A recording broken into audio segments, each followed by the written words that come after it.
અત્યારે જુઓ હું એકલો છું ને તારંગાના જંગલોમાં એકલો બેહી રહ્યો છું, કોઈ નહીં આજુબાજુ. અને માણસ ઘણી વખતે એકલો હોય ને એટલે કેવું વિચારે કે આપણે કોઈક આડોહરું કરીએ, પાપ કરીએ તો કોને ખબર, કોણ જોઈ રહ્યું છે, કોને ખબર પડશે. ભાઈ તમે લોકો આ વિડીયો ઇન્સ્ટાગ્રામમાં જોઈ રહ્યા બરાબર. હવે ઇન્સ્ટાગ્રામ, ફેસબુક, ગૂગલ, વોટ્સએપ આ બધી માણસે બનાવેલી બહુ નાની નાની એપ્લિકેશનો છે બરાબર.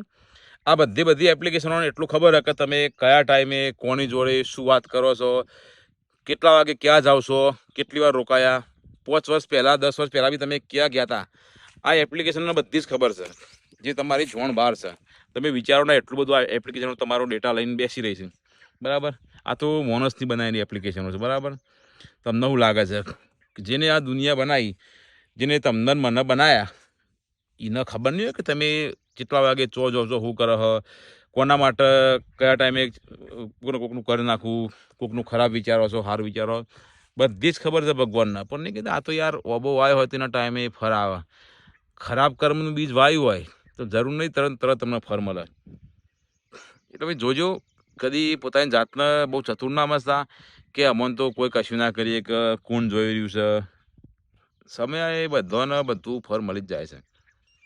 અને હરી જેલું હોય ને, હરી જેલું ફર ઝાડ ઉપર, તો એને પથ્થરો મારીને ભૂઈ ના પડાય. તો ખબર કે આજે તો કાલ ઓટોમેટિક ભૂઈ પડી જ જવાનું છે. એ પથ્થરો મારીને પોતાના માથે દોષ ઉકા લેવું. એટલે જિંદગીમાં એવું છે કે આપણે ઘણી વખતે ચૂપચાપ રહીએ, શાંત રહીએ, કોઈના જોડે માથાકૂટ નહીં કરવાની. ખબર કે કોઈક વ્યક્તિ અમે મરવાનો છે તો આપણે હુંકા એ નિમિત્ત બનવું પડે. કોઈને હમું કદી લડવાના જો, કોઈને મારવાના જો. દરેક વ્યક્તિને એના કર્મો પર છોડી દો. તમે કોઈનું ખરાબ કર્યું છે તો તમે ભોગવશો, મેં કોઈનું ખરાબ કર્યું છે તો હું ભોગવે. તોય મને ખોટો કહો, હું તમને ખોટા કહું, એકબીજાને સફાઈ આપીને મતલબ ફરાલનારા તમે હું નહીં, ખરાબ આવવાનું તો આવશે જ, સારા અને ખરાબ કર્મનું. એટલે આ તો વિચાર આવ્યો.